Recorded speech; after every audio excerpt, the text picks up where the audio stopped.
We will call the meeting to order at 6 o'clock. Can I get an approval or a motion to approve the agenda? I'll move that we approve the agenda. Can I get, okay. All those in favor? Aye. Any opposed? Motion carries 4-0 with one absent. Let the minutes show that trustee Left Brown is absent this evening. All right, let's do the flag salute.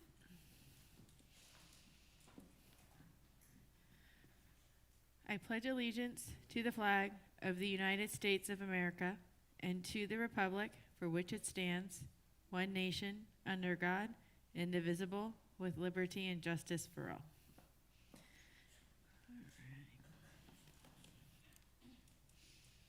All right, item 3, presentations. Team Civics presentation. We have Charles Heath here from Team Civics and Brian Godby from, Godby Research. Thank you. Here to discuss the results of the survey for the parcel tax survey. Charles is here in person, and Brian will be online via Zoom.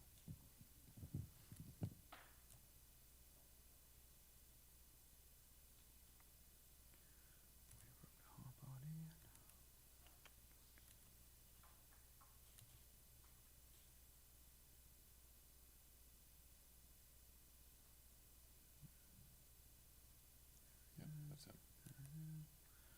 Welcome aboard, Brian.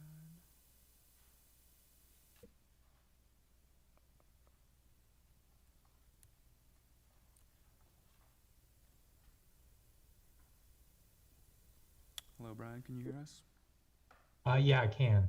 Great. I don't have screen sharing ability though. Yeah, let me go ahead and open that up for you. Great, thank you.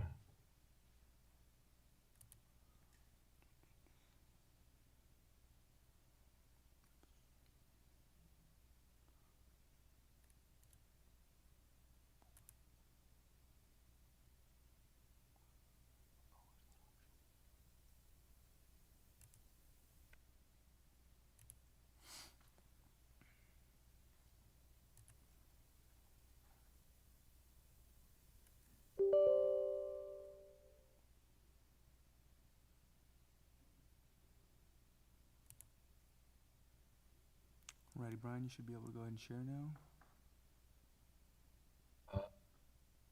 Yeah, I'm still saying host disabled.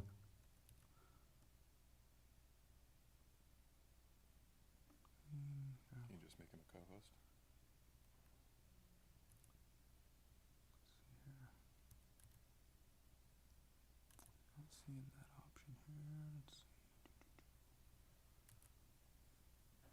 Co-host. There we go. Alright, Brian, you're co-host now. Go ahead and give that a try. Yeah, it's working. Should I share now or should I wait until the item starts? You can go ahead and bring it up, Brian. We're ready to start the item. Okay. There you go. You should be able to see a PowerPoint slide. Yep. Okay. I'll do a Great. brief introduction and then turn it over to Brian to share the results of the survey that he recently conducted. So I was here a couple months ago. We talked about the fact that your current $89 parcel tax that was passed in 2012 and then renewed in 2015 is set to expire in June of 2025. So in anticipation of that, given that there's a limited number of election dates between now and that expiration, you gave us the green light to go ahead and conduct a survey to gauge the feasibility of a parcel tax renewal measure.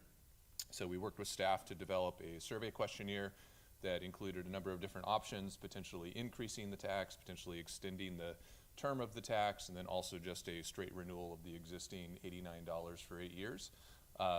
Brian Godby conducted the surveys prior to your past parcel tax and bond measures, and his survey research has always proven to be a very reliable predictor of what kind of support we might anticipate if we put a measure on the ballot. So I will turn it over to him. He will walk you through the data that he collected from your voters over the last few weeks, and then at the end I'll come back and share some thoughts and conclusions as well as some potential next steps. So Brian, you want to take it away? Great. Thank you very much, Charles. I appreciate the intro. Let's just dive right in. As Charles described, we conducted a survey for the district. We looked at a variety of different things. including perceptions of whether the district at a high level, like quality of education, managing taxpayer funds, and additional funding needs. We also looked at the future direction of the economy. We looked at support for the parcel tax measure, as Charles described. We looked in more detail at various things you might spend the money on should the voters approve it.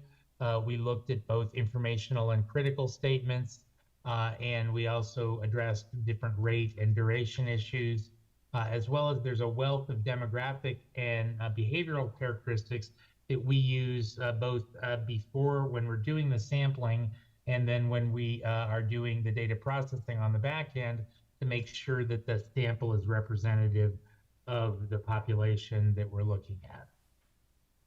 In terms of the data methodology, a little more detailed, this was an online, meaning text invitations and email invitations to an online survey, and then a phone survey, meaning landline and cell calls. And we combine the two of those to make sure that everybody gets a chance to participate. We looked at likely November 2024 voters. We were in the field from the middle of May to almost the end. The average phone survey, which is still our metric for determining the length of the survey, was 22 minutes.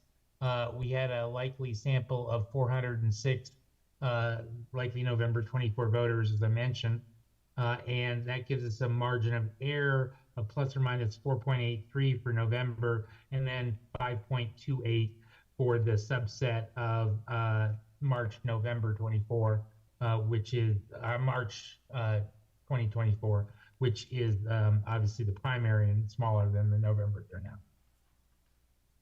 Jumping into the key findings, as I mentioned, the first section was sort of a quality of life, quality of education kind of section overall.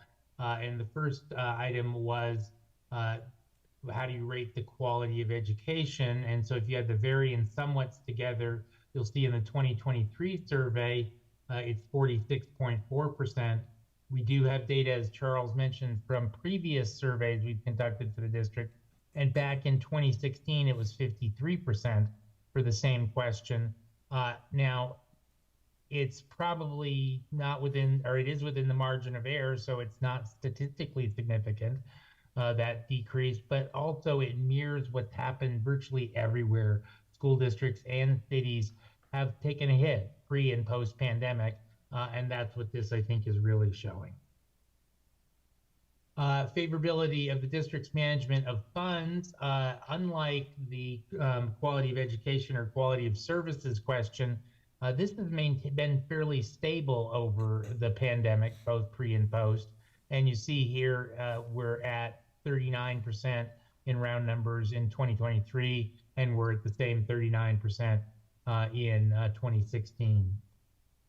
Brian, on that question, it's probably worth noting that over a third of the voters couldn't answer that question or had no opinion. So that shows that there's an opportunity to fill sort of an information gap about the district's good stewardship of public funds.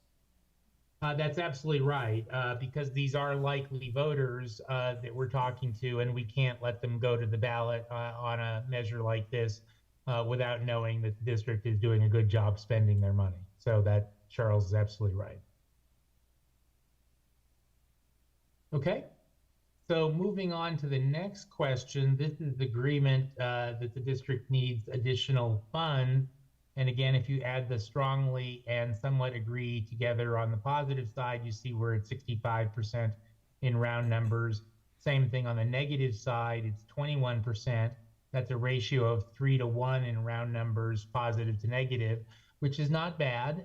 And since the parcel tax requires 2/3 to be successful, you can see that, you know, we're close to that threshold. There is still 14% that don't know, and as we were just discussing, these are likely voters. So there is work to do on the communication side to get to these people and explain the district's needs. So switching gears, then in the survey from the sort of overall climate section, we then go to the specific measure that we're talking about, and you can see the wording on the right-hand side of the slide. It meets all the statewide requirements specified in the law. It doesn't exceed 75 words. It includes a tax rate, which you see is $89 per parcel plus $9, so an increase. It shows how much it would raise annually, which is required by the law at $1.5 million. And it has a sunset, which in this case is until ended by voters, which is another way legally of saying in perpetuity. So other than those specific items, the rest of the wording is ours to work with. And we took a stab at where we thought, based on previous surveys and your measures, that would be the best things to talk about in the rest of the ballot question. And you can see that in that wording as well. We then asked people, would you vote definitely yes, probably no, definitely no, or don't know? And when you add the definitely and probablys together, you see we're at 65% in the March 24 subset and 63% in the November subset. So about the same statistically speaking, not a bad place to start, although, you know, we need to be at 2/3. So while they don't have a lot of information other than the ballot question, you know, that indicates that there is, again, work to do on the communication side to explain the needs and explain what the measure would be used for. And as we go further in the survey, we attempt to do that. The first long set of questions is the features of the measure. And these are the things that we might spend the money on. The way we ask this question is these are all randomized, so they're not asked in the order you see them here. They're asked in a random order for each individual. And then we say, are you much more likely, somewhat more likely, somewhat less likely, or much less likely to support the measure based on knowing that the money might be spent on that item. When we're done with the interviewing, we go back and assign numeric values that you see across the bottom of the slide, 2, 1, -1, and -2. And that creates this ranking next to the bars here, the 1.14, 1.12, et cetera. And it's just a really hyper accurate way to rank these items vis-a-vis each other. We could just add the much more likely and somewhat more likely together and get a percentage, but there's a bias built into that because you could have something that's 40% much more likely and 20% somewhat more likely, which is 60. But you could have the opposite. It could be 20% much more likely and 40% somewhat more likely, still 60%, but an entirely different 60%. So to eliminate that problem, we use this ranking first, and then we add the percentages together. And that's what you see on the blue arrow on the far right-hand side of the slide. Additionally, we put things into groupings called tiers, and what you see here is the majority of tier 1. And technically speaking, from a statistical point of view, these are tied. Now, there are numeric differences, and that's important because at the end of the day, we have to decide what to put in front of at the top of the list and what to put at the bottom of the list. So the numeric ranking gives us that, but it's important to note that they are all essentially tied. And you can see that when you look at the percentages on the far right-hand side and think about the margin of error that I talked about earlier, and there's only a 5% difference from high to low here. So these are all tightly grouped together. And at the top of that list, if you heard the money would be used to improve quality of core academic programs, including science, technology, math, et cetera, would you be more likely to support it? And that's 75%, well above the 2/3 threshold we need to be successful. So that's really a strong item. Attract and retain qualified teachers and maintain math and science programs are at virtually the same level statistically. Then we have maintain reading and writing programs, protect art and music instruction, keep school libraries open, reduce class sizes, provide competitive compensation for teachers, and provide career and job training. Everything on this slide is above 70%, at least somewhat more likely to support the measure. So that exceeds the 2/3 threshold, although at the bottom of the list, when you compare the margin of error and the 2/3 threshold, we could be slightly below that 2/3 level, but at the top half, really, we're in really good territory. Now, as I mentioned, this was a long list, so this is the remainder of tier 1. and you see that we go down to right at just above the 2/3 threshold for these last two items. And then from there, we start slipping into lower numbers and go as low as 64%, at least somewhat more likely to support the measure. And so while these things are important educational items in tier 2, they're just not driving us to the level of support that we need to be successful. Okay, so moving on to the next question, it looks sort of the same in terms of the methodology. There is one difference. We don't have a negative side of the response set, so it's just much more likely, somewhat more likely, or no effect. We do all the same things statistically speaking, but the only thing that is key here to note is that this 1.36 or the other scores that we rank by, you just can't compare them with the previous question because the response categories are different. But you still can compare the percentages, much more likely plus somewhat more likely, represented by the blue arrow on the right-hand side. And what you see instantly in tier 1 is that we've got quite a few arguments that are above the 2/3 threshold, even when we consider the margin of error. These are all at or above that. And some significantly, including all the money raised by this measure will go to our local schools and cannot be taken by Sacramento.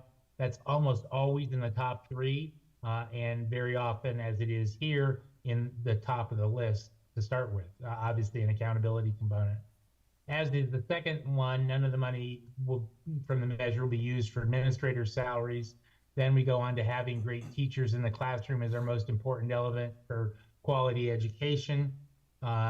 If the measure fails, local funding expires, teachers will be laid off, class sizes would increase. Nationally, California is 46 out of 50, and our children deserve better. I mean, all of those are great arguments. They're, in the mid-70s and well above that 2/3 threshold.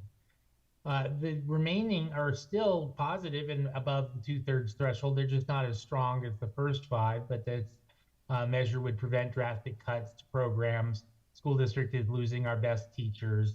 Maintaining smaller class sizes ensures that students get more attention from their teachers. And the measure will improve science programs such as computer science, biology, biotech, and a host of other scientific fields. So that's all really good news. This too was a longer question. And while these things are all positive, you see here, we're at the 2/3 threshold for the top of these items. And so while they're important, they're just not as important as the arguments and the items on the previous page. The exception to that's probably senior citizens, many on fixed incomes, will be exempt from the measure. This 68% in round numbers is of the entire population. Obviously, that's more important to seniors. This measure will maintain outstanding art, music, and electives. Independent oversight is important. And even if you do not have school-age children, it's a good investment in the community. Again, now at that 2/3 threshold, but still positive for sure. The remaining items in tier 2, though, drop down below it and as low as 64% in round numbers. So at this point in the survey, we have since introduced the ballot question. We've talked about what we would spend the money on. We've talked about these positive statements and the accountability components. And we come back to our ballot question a second time. And what you see here is what we would expect after hearing all that news. For the March universe, we go from 65% in round numbers to 72. And for the November universe, we go from 63 to 70. So both of those are encouraging and, sort of suggest that with information and doing our job on the communications front, we're in pretty good shape. So then moving on to the other side of the coin, and this is very intentionally structured in the survey, we see what the positives do, and then we see what the negatives do in essence. This is the critical list. The methodology is the same as the informational statement. We don't put a minus sign in front of the numbers to make them seem bad. The higher they are, the worse they are.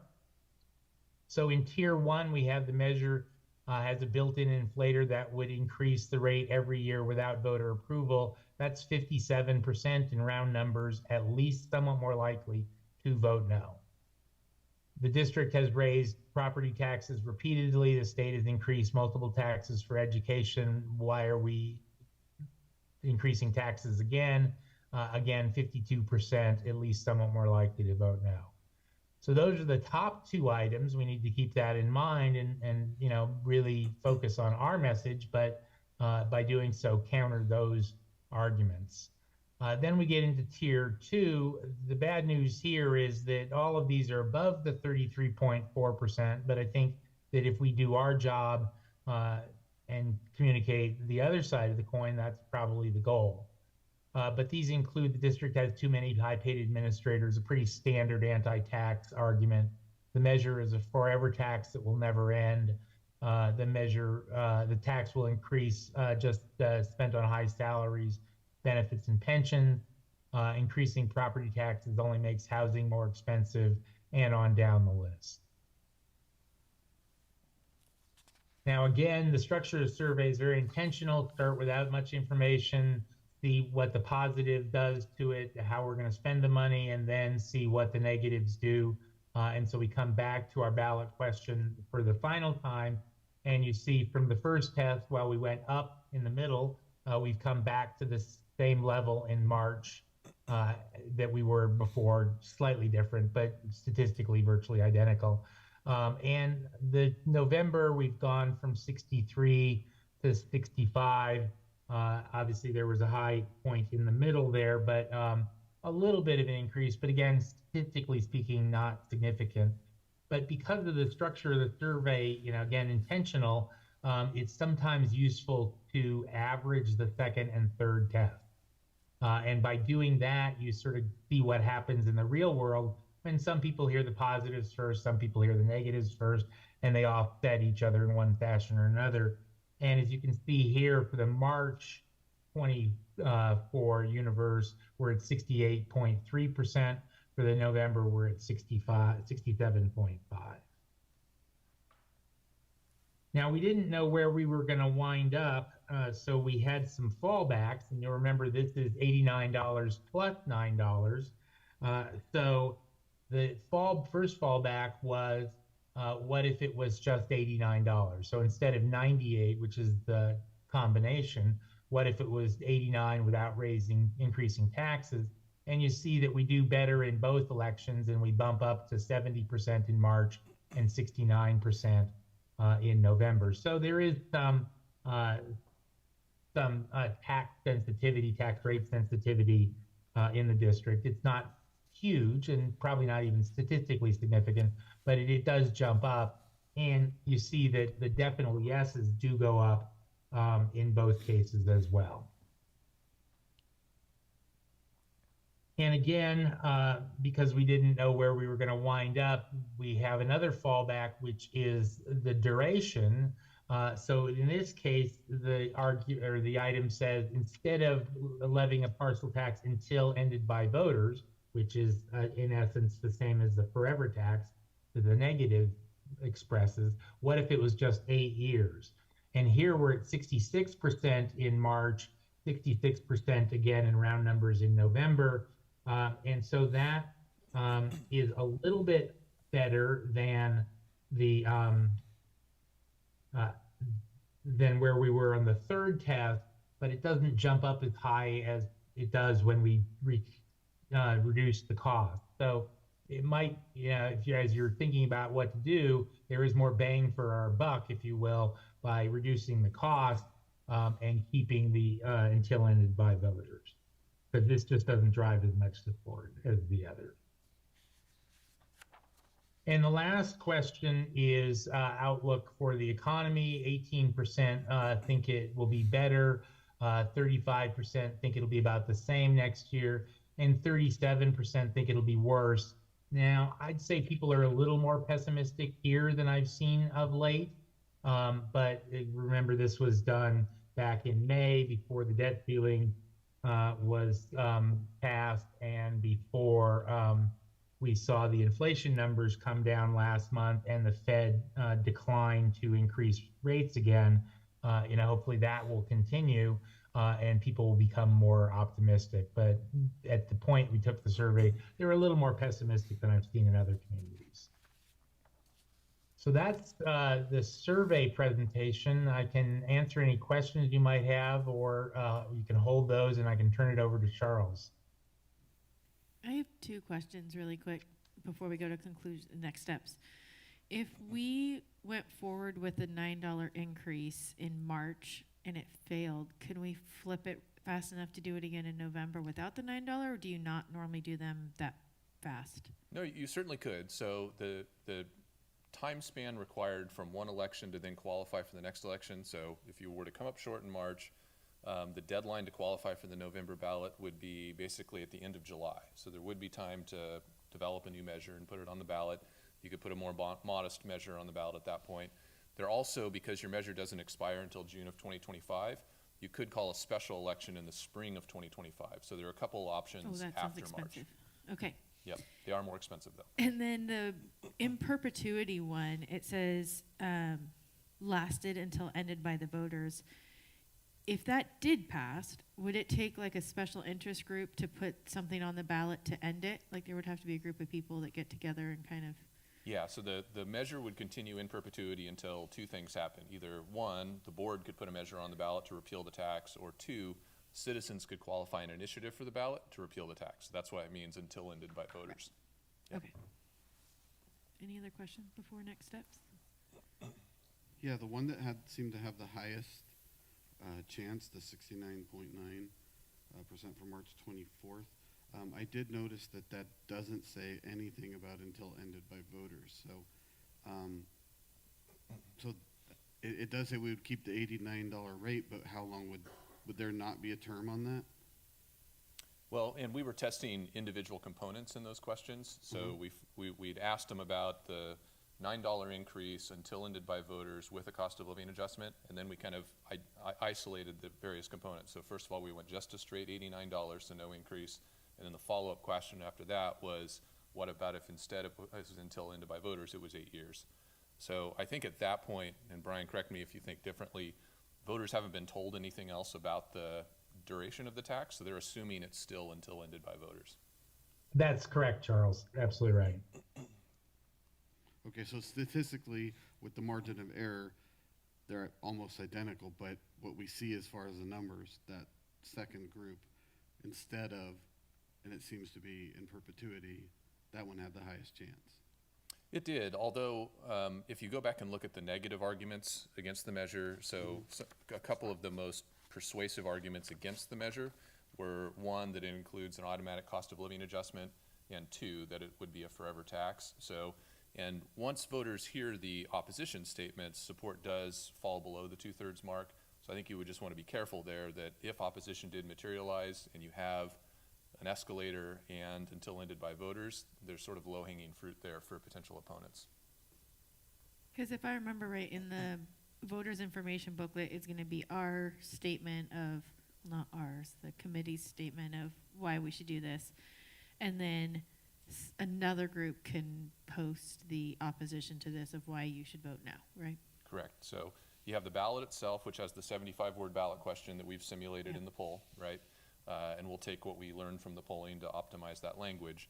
And then, yeah, the proponents have an opportunity to write a 300-word argument, and opponents also have an opportunity to write a 300-word argument. Sometimes you get lucky and no one writes an argument against the measure, so it's just the positive side. Obviously, that's what we would love to have, but there's no guarantee. It only takes one voter to submit an opposition argument. And the section here, the informational statements, kind of tell us which positive arguments are most persuasive, and that's what we use to build that argument. Only one positive and one negative can be in the vote. How do they pick? It's fairly unusual to get multiple, but I have seen it. Okay. And there's a pecking order for sort of who takes precedent over the other person. So if you're a representative of a bona fide organization like the Chamber of Commerce or PTA or something like that, then you trump just a regular registered voter. And there's this whole pecking order. And I've seen this happen actually. If it comes down to they have two equally qualified arguments, they literally flip a coin to decide which goes in the ballot pamphlet. All right. Yep. Any Any other questions before next steps? All right, next All right. steps. So, in terms of, making sense of all this data, first of all, good news is there's definitely a path forward to renewing your parcel tax, right? And that's not always the case. 2/3 votes are tough. And I think the final decision for what we put on the ballot has a lot to do with risk tolerance, right? How comfortable are you as a board and you as a district in putting something forward more aggressively with the risk that we could come up short and have to do a second election? So I think the safest and probably most prudent course forward is, renew the $89. We saw that is the tax rate that voters are most comfortable with. Continue with the 8-year term. It's what voters are comfortable with. It's what they've approved twice before. I think you can certainly look at the data and make an argument that it's worth taking a swing at going until ended by voters. But if you do until ended by voters, you also want to do the cost of living adjustment, because otherwise your tax rate is stuck at $89 forever, and it's going to lose purchasing power every year, right? So you can't deliver 5 years from now what you can today. So if we're going to go that direction, we just have to do so with our eyes open and know that if opposition materializes, this measure is probably vulnerable to coming up short of 2/3. Some of the easier decisions, I think, are, the funding priorities that we saw in this poll are very similar to what we've seen in our past research year. So there's not much need to adjust the spending priorities that are already in your parcel tax. Voters continue to appreciate the exemptions for senior citizens and low-income people with disabilities. They also appreciate the accountability protections, independent citizens oversight, mandatory annual audits, mandatory local control. And you saw throughout the survey that there was a marginal benefit to being on the March ballot as opposed to the November ballot. That also, if you do want to be a little more aggressive in your proposal, it does maximize your fallback options if you do happen to come up short. I also tend to like the primary elections too. The last 2 parcel taxes we've done here, we've done in primary elections, because you're competing with fewer other items on the ballot. It's less crowded, less noisy, so you have a better chance of getting your message through to voters. Well, in the November 2024 election, we'll have 4 open board seats. So I just don't want someone to use that as a platform for or against. Well, I guess if they want to use it for, I'm okay with that, but just not against. Continuing with the 8-year term, if we do it in March of 2024 and that's when it passes, when does the 8 years start? Does it start when the last one ends, or does it start in 2024? So we can write it either way. And I would suggest that if you're going to keep the rate the same, if you're increasing the rate, you would want to start it as soon as possible so you realize the money sooner. But if you're going to keep the rate the same, you might as well have it start when the old measure expires in 2025, and that way you get a little extra duration on your measure. We actually did that in your last 2015 measure. So the reason why it was 8 years, but it extends all the way to 2025, is because there were 2 years left on the old measure before the new one kicked in. If that makes sense. So I have another question. The outlook on the future economy, it was 2 to 1 worse to better, and then about the same. So how much does that play into?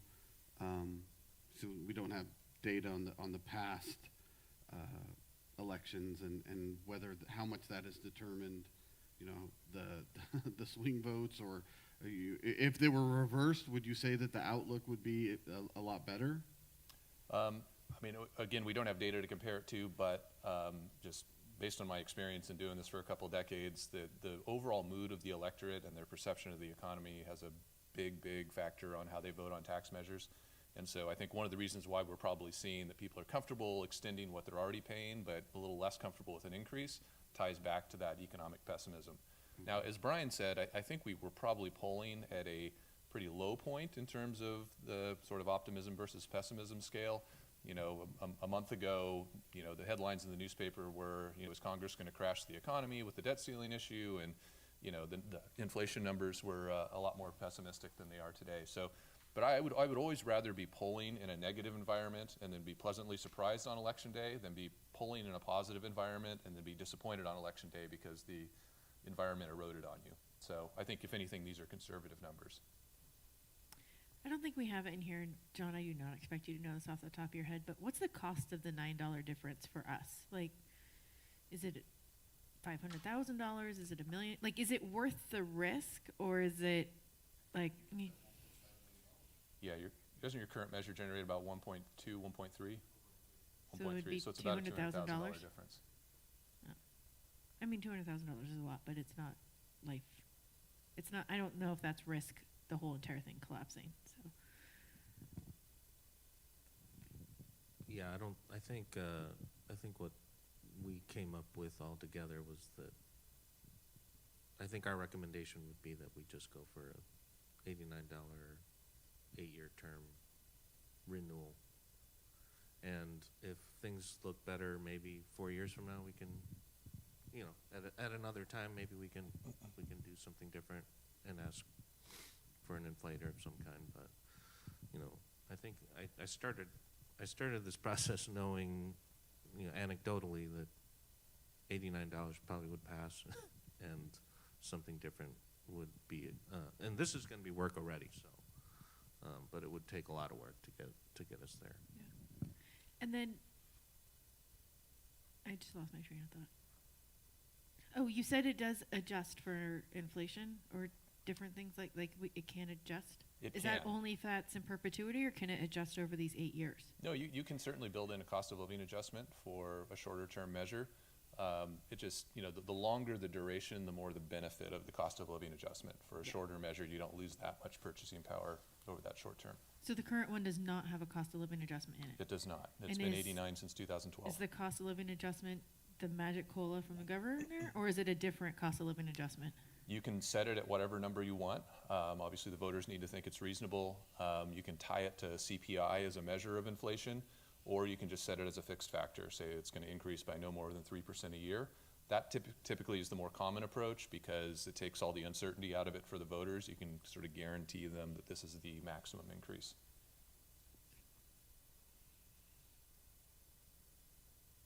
Okay. I want to be like the governor and just throw out random numbers of cost of living adjustments each year and then take it back. Brian, can you go to the next slide? So I wanted to talk a little bit about timeline here. So the first step in our process is assessing the feasibility of the measure. That's what we've done. We're here delivering our recommendations based on the polling that's been conducted. Assuming you give us the green light to continue moving forward with preparing a measure, if we want to be on that March ballot, the deadline to qualify for that ballot is December 8th. So we're really looking at your November board meeting when we would bring the parcel tax resolution back for your adoption.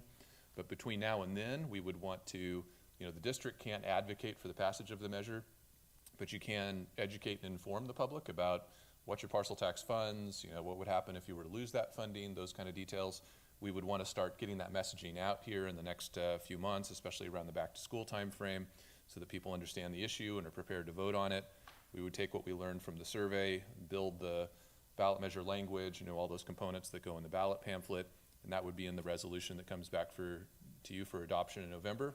And then concurrent to that process, we would also want to be identifying the leadership in the community that would take the process forward after the board puts the measure on the ballot, when the school district has to step back because you can't use public funds to advocate for the measure.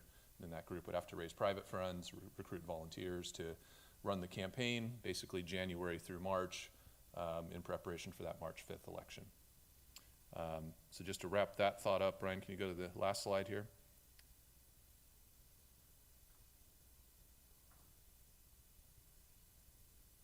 Brian, can you go next slide? Oh, okay, I'm sorry, Charles, I couldn't hear you. Yep. There we go. I would be too. So in terms of kind of specific next steps, summer would be the timeline for developing that informational messaging based on what we've learned from the poll. Then that informational communications would begin around August, kind of in coordination with the back to school timeline. We would also identify key stakeholders in the community, elected leaders and other community leaders to engage with and make sure they're aware of the proposal and have a chance to provide their input. November is when the board would adopt that resolution placing the parcel tax on the March ballot. Then we have that December 8th deadline, and that's when we transition into the advocacy campaign. Because those March elections back right up into the holiday season, we'd want to make sure that that advocacy group is formed, you know, in advance of the holidays, because it's a quick sprint once you get to January. Ballots will be mailed to voters the first week in February, so it's a really quick process. So anyway, you know, final decisions about tax rate, duration, those details, those can be made up until that November point. So there's time to think about that and kind of do some outreach, you know, kind of gauge what reception this is getting from the public. But that's the point, we'll have to make final decisions for a March measure. Is part of this going out to our union partners and making sure that they're gonna support us and that they're behind it and everything too? Absolutely. I mean, they're some of the primary beneficiaries of this funding, so you would hope that they would be on board and supportive. Great. Any other questions or?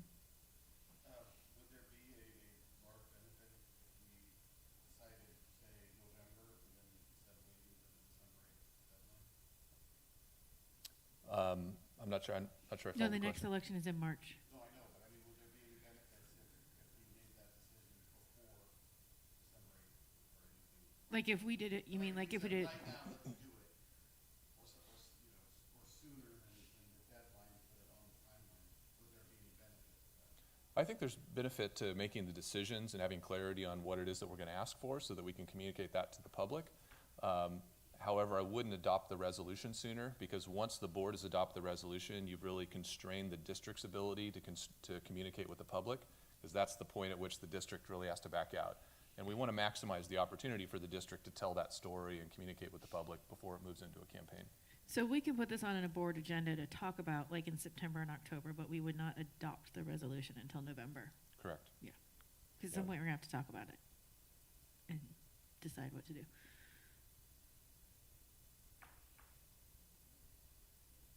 Great. All right. Well, All thank right. you both for coming in tonight. We really appreciate it. No problem. Enjoy the rest of your summer. All right, thank you. Thank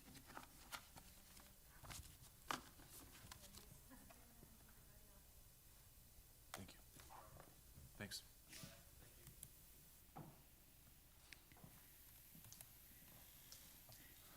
So would we do it at like our September study session? Is that a better time to talk about stuff like this? Or do we do it at a regularly scheduled board meeting? Does anyone have a strong opinion?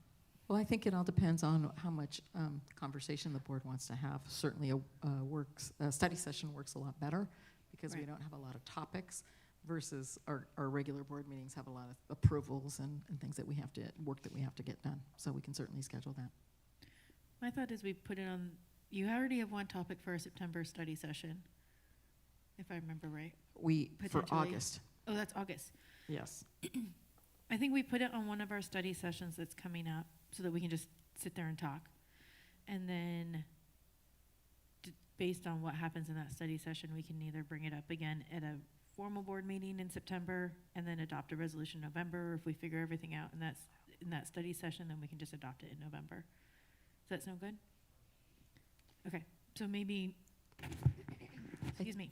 So we have a study session on August 1st, and we have another study session. The next study session isn't until October 3rd. I Let's think put that it- still gives us time.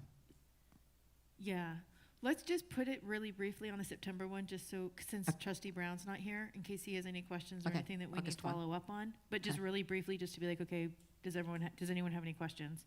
And then we can have a longer discussion about it in October. That's when we'll Perfect. actually make our decisions Okay, or thoughts. absolutely. So we won't vote, and then we'll do the resolution in November. Okay, Does that Sounds sound good. good for everyone? Okay, cool. Public comment.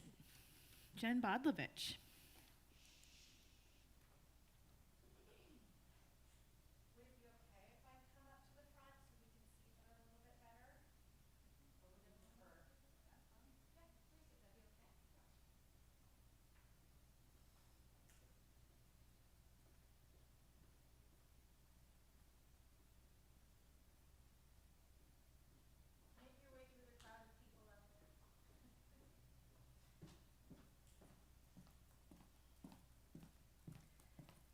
Hi. Because I think even back there, I might not have been able to see both of you through the screen there. So, hello, everyone. Good evening, School Board President Wing, Trustee Nelson, Trustee Martin, Trustee Johnson, Superintendent Perez, and our district officials. First off, thank you so much for your service and work to our district. My name is Jen Bodlovich. I'm a 20-year teacher in our district and currently teaching 5th grade at Evergreen Elementary. I've also been involved in a variety of leadership roles in our teacher union, RIPSIA, Rohnert Park Cotati Educators Association. And recently, through RIPSIA, in the 21-22 school year, I stepped into the role of being the LGBTQ representative, where I organize monthly meetings with members. And last year, the district started their own LGBTQ committee, which met quarterly and was facilitated by Sam Silva, a psychologist who's at Lawrence Jones, and with Matt Marshall as our district representative. RIPSIA's LGBTQ committee joined with the district's committee this past year to combine our energies, and I look forward to being part of this committee in the upcoming school year. So I'm here this evening representing myself and to propose that our district and our school board prepare for the raising of pride flags at our schools next June. I want to acknowledge that in the last year, our district has taken steps to support our LGBTQ students. First, our school board, they recently passed a resolution in April that acknowledges June as Pride Month, so thank you very much. That's a step. Our district started the LGBTQ committee this year, and that met quarterly, so that's another step. Thank you. And our district has scheduled in August there's an upcoming voluntary LGBTQ half-day training for staff. So these steps are all a step in the right direction. Last month, on May 31st, our neighboring education offices at SCO held their first raising of the pride flag. I was present at this event and witnessed the incredible joy it brought to the students and adults present. It was truly an act of inspiration and acceptance. I have the video if you need to see it also, or would like to see it. Our new county superintendent of schools, Amy Carter, gave a powerful speech that addressed several California laws that include and protect LGBTQ kids, and also stated that this flag is a symbol of, quote, resistance and love. My friend and former CRP-USD counselor, Eduardo Osiguera, gave a moving speech and said, quote, to me, raising this flag means I see you, you belong here, you are accepted here. The third speaker was a student from Rancho Cotati High School, Sierra Reed, who graduated this year and was the president of their school's Gender Sexuality Alliance, GSA. Sierra's speech was also incredibly powerful because it was a student's perspective. We need more of that. It was also noted in that speech that our district didn't raise their pride flag. Raising the pride flag at schools sends inclusive messages. It sends the message to our LGBTQ students and staff that we see you, we support you, and we want you to be all of you. Raising the pride flag is a simple yet bold action. Kids can thrive in learning when they feel the basic needs of safety and acceptance. The raising of the flag aligns with CRP-USD's vision statement that states we are, quote, a district where all students are welcomed, valued, and engaged and excited about learning.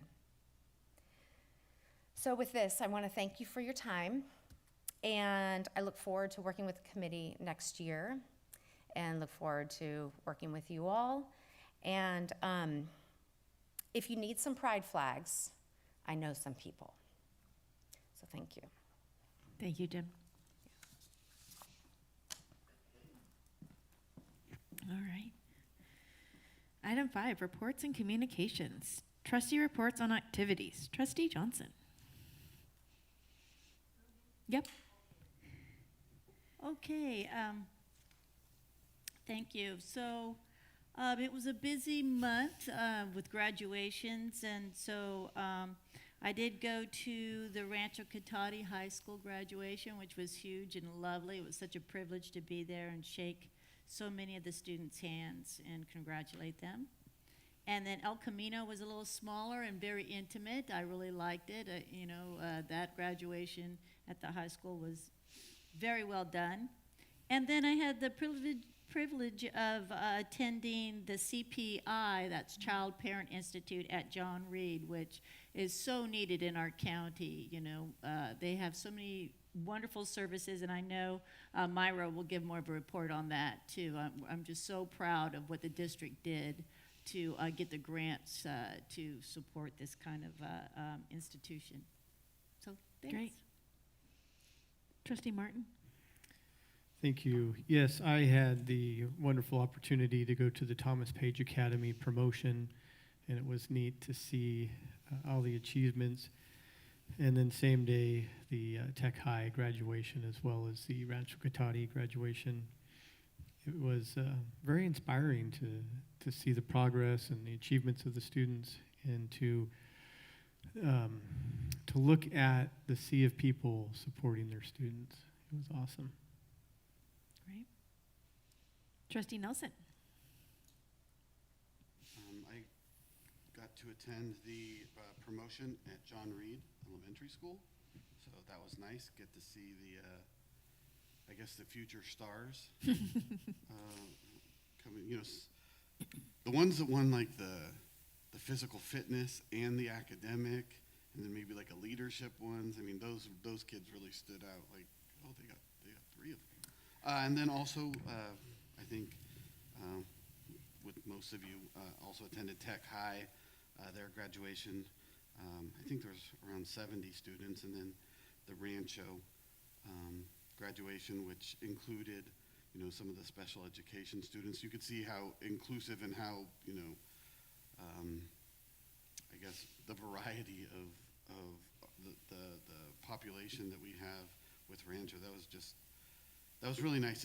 It's great to see like the classes, no matter how they were, kindergarten through 12, how every single year they come together, and celebrate at the end what they've been through together. So that was really inspiring to see. And then the next day, I also attended the Family Resource Center opening at John Reed. So I just think it's great that we have those resources there. I'm all for people being self-sufficient, but sometimes when you need help, that's like one place where you can go in and get direction and help. So really well pleased with the district supporting that. So. Great. My allergies are killing me this week. So just like the rest of you, we had our sprint of all the graduations. So just want to acknowledge all the hard work of our district personnel, as well as the school site personnel that put all those together. All the stages looked amazing. The programs were fantastic, and the diversity of all the students was just so wonderful. And we have some really, really creative artistic. I don't know when this decorating the top of your cap thing came into play, but there are some amazing creative people out there with the tops of their caps were just works of art, so that was really cool. And you would see, students had all their paraphernalia and stuff on, and we have people going into the armed forces, we have people going to trade schools, we have students going straight into the workforce. We had one of the students at El Camino was so proud. He is graduating from El Camino. He had thought that he wasn't going to graduate at all because of El Camino has the opportunity to graduate, and he's going to go co-own a plumbing business with his father. And so he's going straight into business management and business ownership, which is fantastic. So all the different things that the students are doing, watching their families. I'm like, oh God, that's gonna be me in 3 years, God willing. So it was just such a wonderful, wonderful accomplishment of both the students, the teachers that got them there. And it was wonderful being able to shake all their hands, because you see the valedictorian speak and the salutatorian, but there are students there that, there's more successes than just a 4.5 GPA or something like that. And so being able to see those students and and shake their hands. We might have to give handshaking lessons though, because some students I wanted to pull them aside and be like, let's talk about your handshake here for a second. But and then some of them I'm like, okay, a little lighter next time. But it was just wonderful. I have so much hope for the future watching these students, and you just walked out of there so exciting. Got to do Project Grad, which was also really exciting. So that was fun. And if you ever have the opportunity, the first shift isn't that bad. It's 9 to 11. You can do it. I think I have to do longer next time. But for the first one, I suggest you do the 9 to 11. It's amazing what these groups do. I think there's about 300 kids there this year. They're expecting more next year. And there were students from the ranch, El Camino, Tech High, and then we also had Credo. And I am drawing the blank at the name of the homeschool. No, not ours. The Pathways, thank you. I had Phoenix stuck in my mind, and I knew that wasn't it. Thank you, Jen. So Pathways, and there were students from all 4 schools. And so I just think it's a wonderful, wonderful community event. On a different topic, I had the opportunity to go have Senator Dodd put a luncheon on for the elected officials in his district, which was interesting. So it was school board members, city council, district attorney, sheriff. It was everybody there from his district. It was a wonderful event. It just always, I don't know why it shocks me, because I was naive 2.5 years ago before I started this school board pathway. Just, these are our elected officials that are in government, and they have no clue how we are funded at all. Or the disparity, or they kind of know how we're funded, but the disparity when you tell them, well, did you know one school district within your district gets this much per student, and we get this much per student. You can tell in their face right away that they know it's not right, but then they just kind of are like, oh, and then off to something else. And so I think most people know it's not right. You just don't either know how to fix it or know even where to start. So I keep saying someday I'm going to start a local committee and we're going to fix this. And every time I leave one of those, I'm like, today's the day, and then I get home and laundry and the rest of the world gets in the way. But it just baffles me. So something has to change. I don't know how it's going to change, but one of these days I'll get pushed over the edge, and I don't know what. We'll go march on the Capitol walls together. So anyway, did that. That was interesting. And now we start summer, so it's exciting. Dr. Perez? Well, as you all stated, we went from event to event, promotions to graduations. We had 7 promotions at the same time, our elementary schools. So I asked, and I want to thank members of cabinet for deploying. So we had someone at every school so that the district was there and was able to report back. So we were able to post pictures on Facebook of all of our promotions throughout the district. So it was wonderful. I thank the principals because it takes so much time and coordination. As I sat there sitting, I keep thinking how much work and effort is to prepare the kids and to do something that is respectful of children and our students. So I think it was a wonderful, wonderful celebration of our kids and all of our wonderful, our schools. I attended a Conversations in Community that really addressed impact of childhood trauma on learning. It was a really fascinating topic of conversation. Some of our social workers and our counselors attended a small group, and we got a free book, and they're going to continue the conversation and have a book topic. This was all available through SCO for various counties for free. So anytime it's free, I like to sign up. Anyway, it was really incredible. We also had the John Reed Family Resource Open House. I'm really proud of that. I am very used to working in districts that have family resource centers and directors and are bringing in the community that needs the represented or service, that need those extra services, and how do I get help in a variety of areas, counseling, food, rent. And we had the opportunity to join CPI on a grant, which got us 4 community health workers, all bilingual, that moved from community to community, Petaluma Health Center, as well as John Reed. This is a family resource center for everyone in the district. So I tell the schools, send folks there. So we're doing the community health workers are amazing, and they're out there at drop-off and pickup to advertise. the Family Resource Center. And I just want to remind folks that about 5 or 6 years ago, you had one interpreter for the entire district, Raquel Rivera. And she looks at me and says, thank you for hiring some more folks. We need more people that are bilingual. So we have bilingual folks at more of our schools. We have community liaisons, and we still have some open positions. So I'm excited and proud of that because we are seeing and hearing from our Latino community, which makes up 50% of our community, and I think that's important. We have an art committee meeting. The art committee is a very enthusiastic group of educators, mostly from the fine arts, elementary as well as secondary, and they are meeting with the meeting's being facilitated by Michelle Spencer, so they're doing really exciting work. They're coming on August 1st to present their plan and an incredible inventory of what's happening in the district when it comes to visual and performing arts, VAPA. We also we had a wonderful, wonderful ceremony. The Rotary Club has a salute to community. Our honoree had the most attendees. So we honored Mia Pilar, who is an amazing teacher, outstanding, and how she serves those students, and she's inclusive, and she's also helping and supporting general ed teachers. She's amazing, and she spoke beautifully and brought tears to the Rotary Club members, to their eyes. We also had the Leadership Summit, where every principal presented their goals and talked about what they had accomplished this year, what the challenges were, and their next steps for next year. I was impressed by everything that's going on, and the theme that you can see throughout the district is professional learning communities and how that PD has brought us together as a team. And we had the Super Summer Institute, where folks were out in their comfortable clothes at the Osborne Preserve, and they're learning all about science. And I want to thank Christina Lundy for continuing. She had her car full of binoculars for teachers.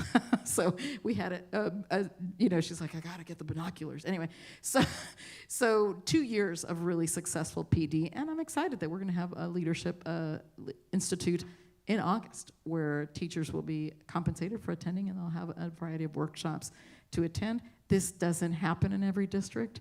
We have a real commitment to instruction and professional development, so it's really exciting to see this work. And that's my report. I have one question about, I have one question. The John Reed with the Child Parent Institute.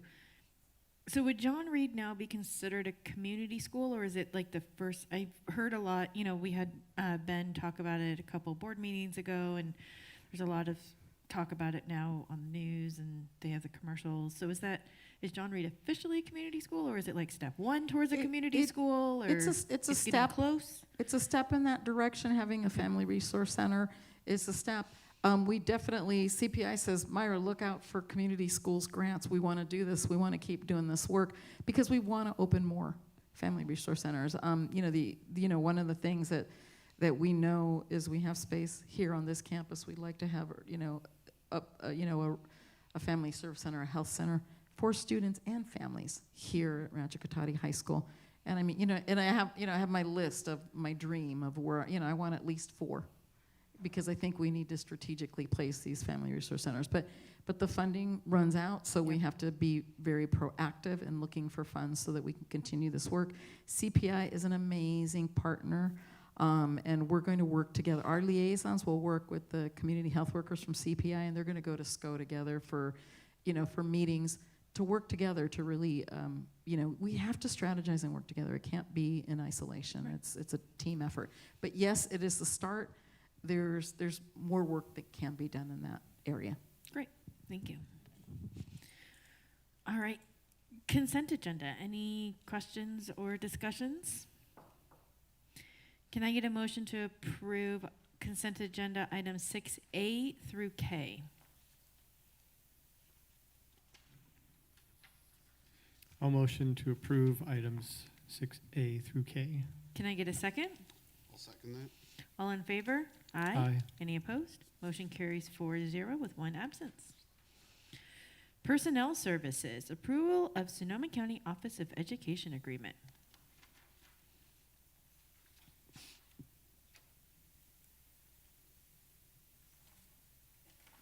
Oh, sorry. That's okay, I'm going speedy tonight. So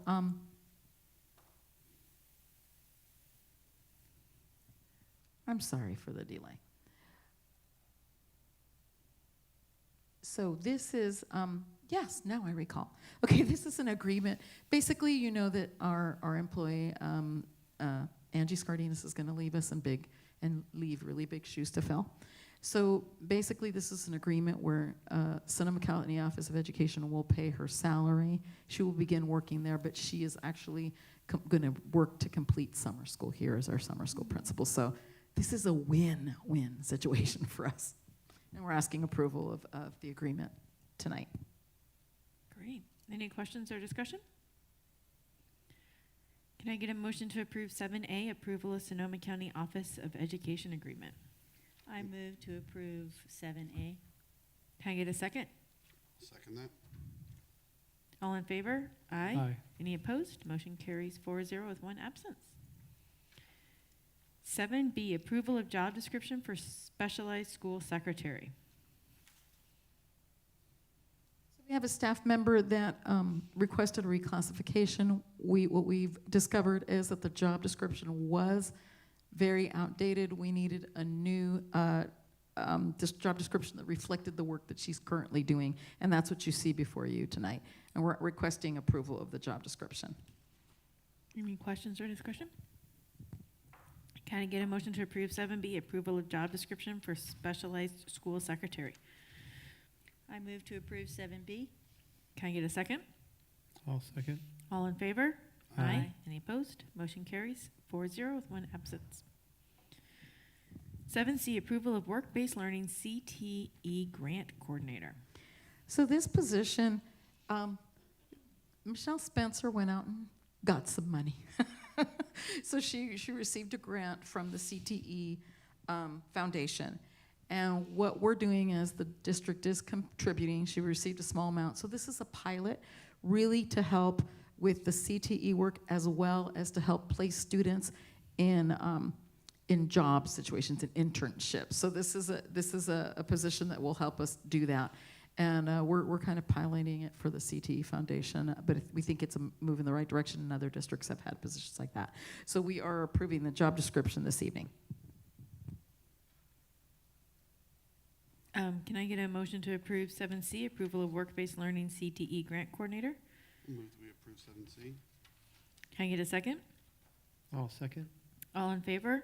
Aye. Any opposed? Motion carries 4-0 with one absent.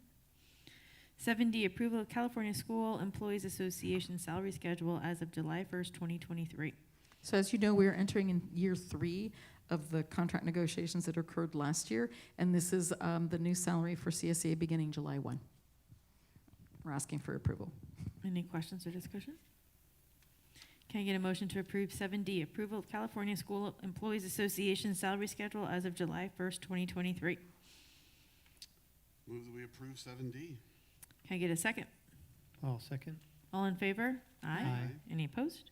Motion carries 4-0 with one absent. 8, educational services, approval of Spanish curriculum adoption.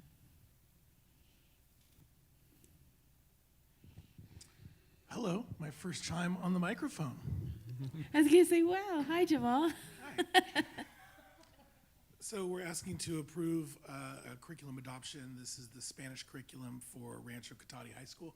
Their current curriculum is becoming obsolete and will no longer be supported by the publisher. So they've piloted this, they'd like to try this new curriculum out. Any questions or discussion? Can I get a motion to approve 8A, approval of Spanish curriculum adoption? I move to approve 8A. Can I get a second? I'll second. All in favor? Aye. Any opposed? Motion carries 4-0 with one absent. Business and Operation Services. 9A, Resolution 2023-24, requesting fund transfer from Sonoma County Treasurer under Article 16? Yes. Section 6 of the state constitution.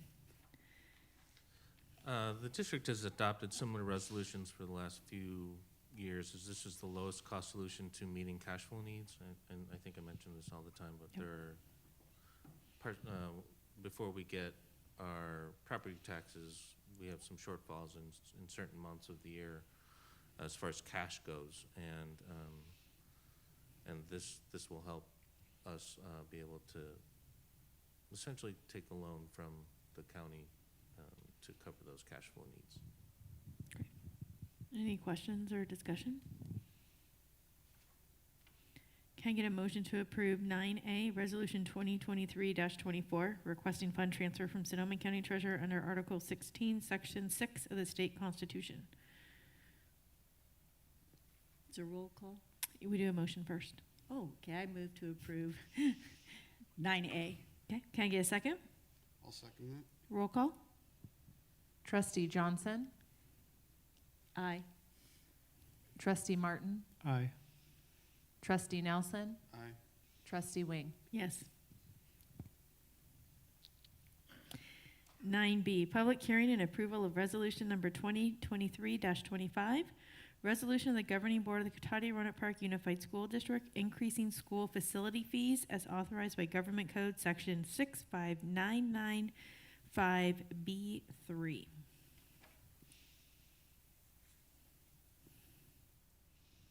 So don't you have to open up the public hearing and close it? Sure. I open the public hearing. So the study attached to the item finds that there's justification for levying fees for the district. As you may have read, that in February of '22, the state allocation board increased the fees to a maximum of $4.79 per square foot for residential construction and 78 cents, per square foot of commercial industrial construction. And the study finds that there's justification for the district to levy those fees at those costs. And we're looking for approval. It's been advertised and in the paper. We have heard no comments or concerns from the public. So this is just for new construction, right? Mhm. When they do it? I have a question. Go for it. Oh, okay. So that's for permitting, so when people are building houses and so on, we get $4 and something of the permit. And when would that start, and do they vote? Let me see the resolution. Does the city okay it, or how do we get? So currently, we are currently doing this, so this is going to increase the fees that we currently charge $3.79 per residential and 61 cents for commercial, and this will go into effect. We want it to go into effect as of July, I believe, is the okay. new rate. So Thank you. Great. Any other questions or discussion?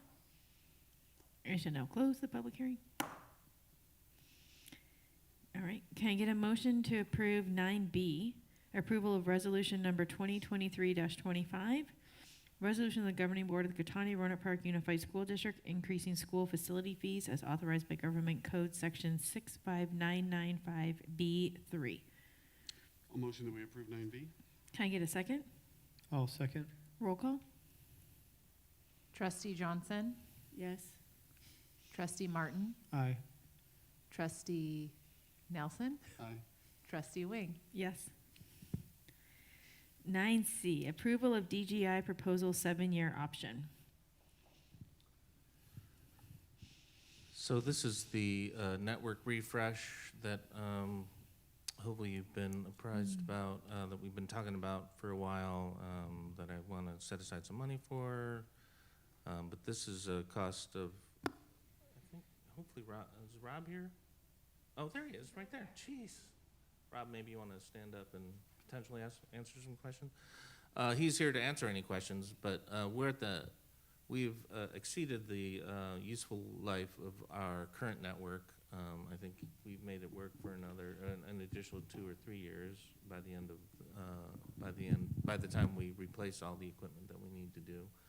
We've been working with DGI for several years, and they're a really good partner with us and help us put this proposal together. As I said, from a funding standpoint, we funded the current network with bond funds, and We may have some left to help, with bringing down the cost that we would have, a new operational cost that we would incur over the 7 or 10 years of life that we are proposing.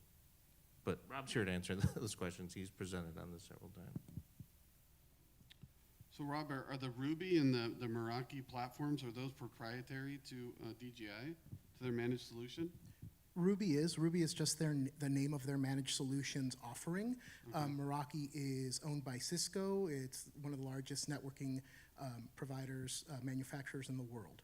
So we could purchase Meraki from a number of different vendors. What makes this contract special is the Ruby offering, which basically puts all of our networking equipment under a overall service contract, meaning that it is fully, it's almost like a lease, except for that it includes the entirety of our networking, not only the hardware itself, but all of the systems, the software platforms, the support for it, for the duration of the contract. Do we have any more one-time funds that we can use for this, or no? No. Okay. I'm not sure that it would qualify, but I think I've presented that I would like to use some of the ending balance in our unrestricted funds to help offset some of these costs. There are other, I mentioned that the bond, potentially there'd be some money left to help, and then we also get through a state or federal program, E-rate. Perhaps you've heard of it. We take advantage of all the E-rate funds that we can, and that will help as well. Yeah, E-rate will contribute about $1.7 to $1.8 million over the life of the contract. And Rob, if I remember right, when you did your presentation at the budget committee, so like the little boxes that are in the conference rooms and stuff, those have to come down and new ones have to come up, right? Yes, that's correct. That's part of the networking hardware. Those are the access points. We have them in basically every space throughout the district, over 700 of those. But it's also the back-end networking, the switches that we have in the cabinets for each building. All of that is being replaced. So the entirety of our networking infrastructure, sans cabling, which was done in 2015, will be replaced. Right. So when are we going to do the physical replacement of it? Will it be done over the summer, or is it going to be done over the school year? It'll be done over the summer because the kind of switches we need to make are going to take down connectivity. We do wait until the summer. Currently, because of post-pandemic parts allocation issues, we're a year out on this hardware. So we're presenting the contract now, but we won't actually do an install until summer 2024. So we're looking at next July 1st to start the install. Okay. And our current hardware, we can make it through to next July. Yes. We don't really have a choice, I guess. we don't really have a choice. So the end of life on this is before next year. Yes, you may have noticed that by a month. Our access points, the great majority of them go end of life in May. So there is going to be a time point there where as long as things don't go down and we don't experience any issues, we'll be okay. If there is a sudden... Don't even say it. Yeah, Don't exactly. even say it, Rob. Just, Yeah. we get it. Which is Don't why, even put that idea in the universe. I know. Things have been pretty rock solid with our network. It's kind of And amazing. he just said it. I know. It's kind of amazing that we're actually in the 8th year of production on our current network, so we are going to make it through this last 9th year. And the hardware has held up extremely well. The partnership with DGI has allowed us to, provide maintenance and updates and make sure that everything is running well for our students and staff. So we look forward to continuing this partnership if you approve tonight. Great. Any other questions? All right. Megan? I was a little nervous about it. It's a big ticket item, but it's like John was saying, it's something that we really have to do. So we'll just have to I don't like to say bite the bullet, but you know what I mean. Yeah. Yeah, I don't know how we could do without it. If we're going Right. to compete in the 21st century, we've got to. The new technology. Spanish curriculum that we just approved, the teachers are the only ones getting the textbooks. So, We're sort of dependent. yes, we need the network. Great. All right. Excuse me. Can I get a motion to approve 9C, approval of DGI proposal for 7-year option? I move to approve 9C. Can I get a second? I'll second. All in favor? Aye. Any opposed? Motion carries 4-0 with 1 absent. Thank you. Good luck for that last year, Rob. Don't say I didn't warn you. No. If it's made it this long, it'll keep going. Oh, God, you guys. Just make a mark at 7:20 on this date. I'm going to come back. You guys are tempting the universe there. All right, board services, 10A, adoption of local control accountability plan 2023 to 2024. So at our last meeting, you had Matt Marshall give a presentation of the LCAP. The LCAP is Education Code 52060. Says it will adopt a local control and accountability plan using a template that the state provides. And you saw all of that in the last meeting. So now we're asking that it be approved. Great. Any questions about the LCAP? All right. Can I get a motion to approve 10A, adoption of local control accountability plan 2023-2024? I'll move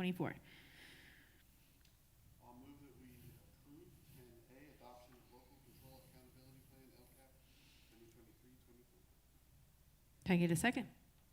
I'll second that. All in favor? Aye. Any opposed? Motion carries 4-0 with 1 absence. 10B, adoption of 2023-2024 budget. I'm here to answer any questions if there are any, but similar to the LCAP, we're looking for approval of the budget. Any questions or discussion?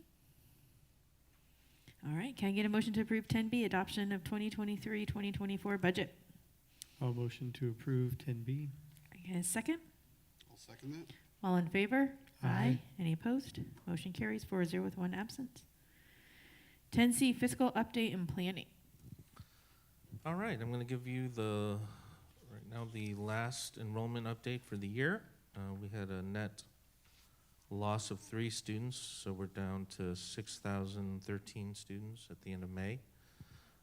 We had 1 student leave to go out of the country, and there were 4 other. Don't have more information than that. And then 2 enter the district from out of the county,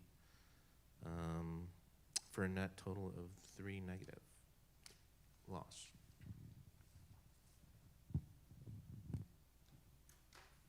Great. Any questions for John? This is the most that we've had in the past few years at the ending of a year, right? This isn't quite the ending of the year. Well, School ended June 7th. attendance. You're correct, though. It's very positive, and we're, we don't have butts and seats yet, but the projection for next year is higher. Great.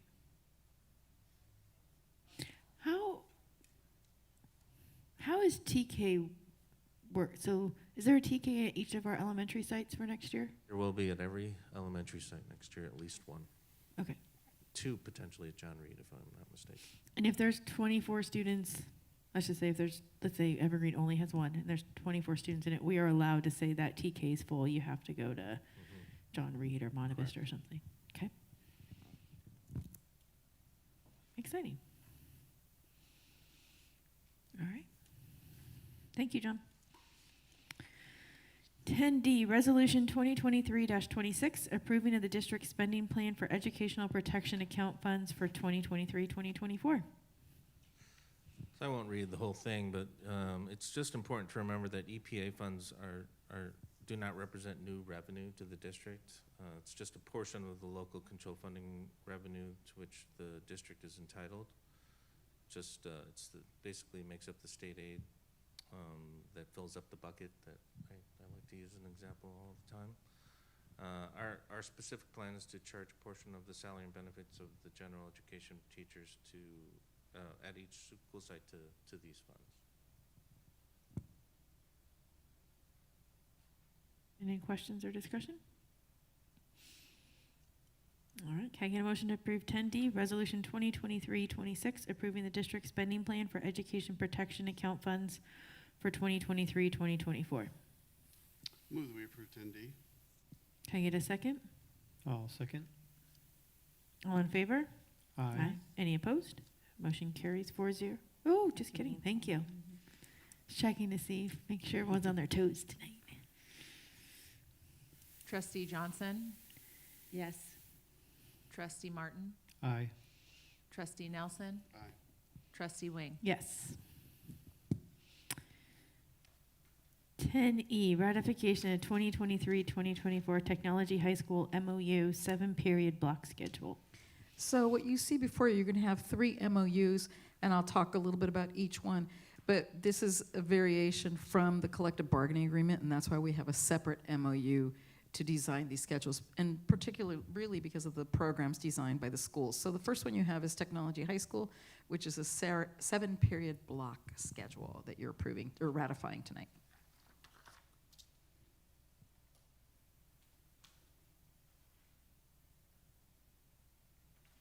Any questions or discussion? Question. Yeah. So that's going to include a 0 period? Yes.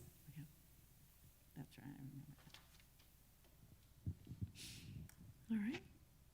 Can I get a motion to approve 10E, ratification of 23-24 Technology High School MOU 7-period block schedule? I move to approve 10E. Can I get a second? I'll second. All in favor? Aye. Aye. Any opposed? Motion carries 4-0 with 1 absent. 10F, ratification of 2023-2024 Rancho Cotati High School MOU 4x4 schedule.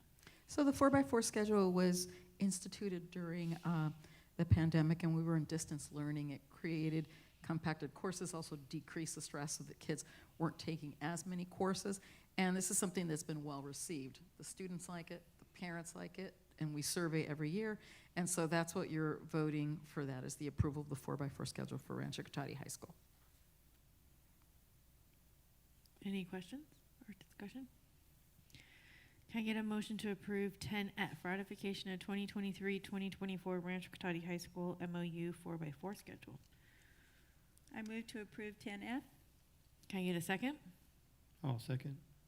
All in favor? Aye. Any opposed? Motion carries 4-0 with 1 absent. 10G, ratification of 2023-2024 elementary MOU. So this is something that our principals are very passionate about. They wanted to look at the schedule in a different manner to see if they could increase the time for professional learning communities for those meetings. Because we were receiving the PD says we need more time, and we have a very compact schedule. So this is going to move, first of all, we're moving early release from Tuesday to Wednesday. Amazing. The district will all have early release or late start on the same day, yay. And then it's also the time change will be, instead of a 12 p.m. release, 11:30 a.m. release. And those 30 minutes, adds time for teachers to meet and plan intervention and do their professional learning communities. And that's what we're asking you to approve tonight or ratify tonight.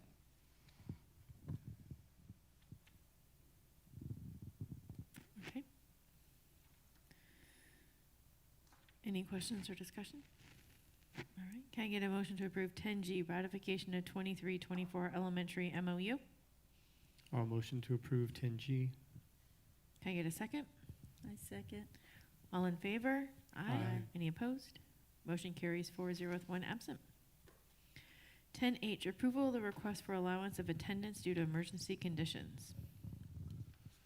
So I just want to give a shout out to Lisa Brining in my office, who analyzed quite a bit of data to fill out this form, which is the J13A. It's a request for allowance of attendance due to emergency conditions. And it's used to obtain approval of attendance and instructional time credit due to a material decrease. So when the state of emergency was declared by the governor, ended earlier this year, we were given an opportunity to basically claim ADA loss due to those conditions.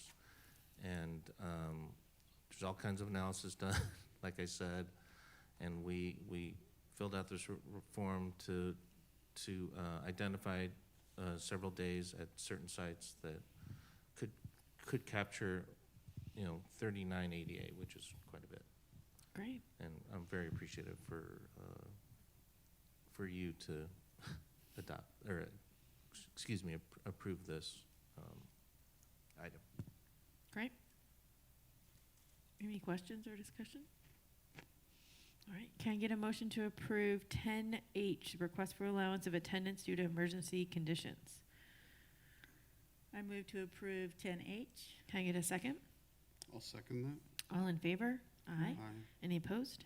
Motion carries 4-0 with one absence.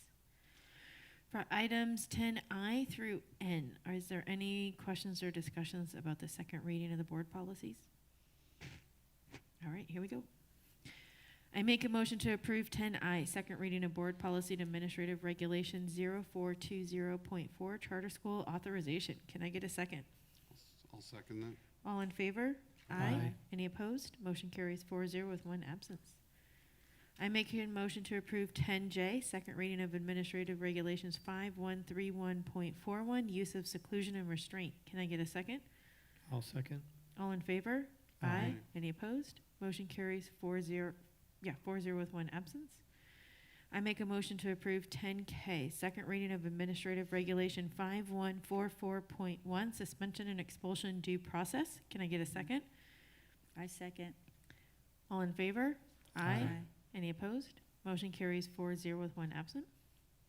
I make a motion to approve 10L, second reading of Board Policy Administrative Regulation 6173, Education for Homeless Children. Can I get a second?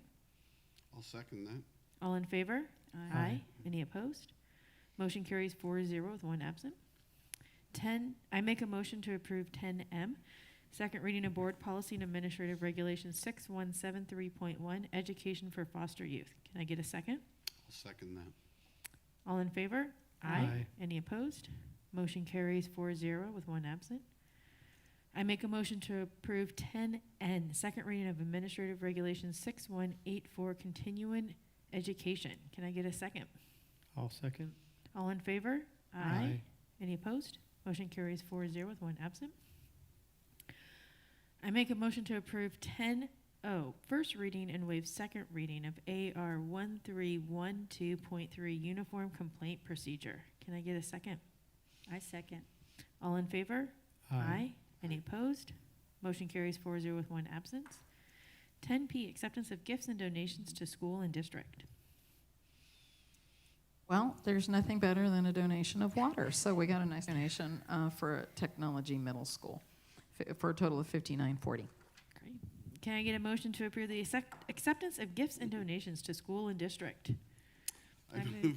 that Go we- ahead. So that we approve 10, is that 10P? Yes. Yes, 10P. Acceptance of gifts and donations to schools and districts. Can I get a second? I second. All in favor? Aye. Any opposed? Motion carries 4-0 with one absent. Future business and agenda items. Trustee Johnson? No, you don't have to. You can just say no Oh, no. to me. Trustee Martin? Nothing. Trustee Nelson? I'm looking forward to hearing more about the SRO Oh, yes. Very excited. investigation. Okay. School resource officer, looking into what it would take to get a second one with partial district funding, or even full, whatever, what that would entail. Great. And then I just wanted to remind the board, we have a closed session meeting on Wednesday, July 19th. It will be most likely at the library at Tech Middle School. And then we have another closed session meeting on Saturday, July 29th. That will be all day, location to be determined. Rochelle will send something out. If there's nothing else, the meeting is adjourned at 7:33.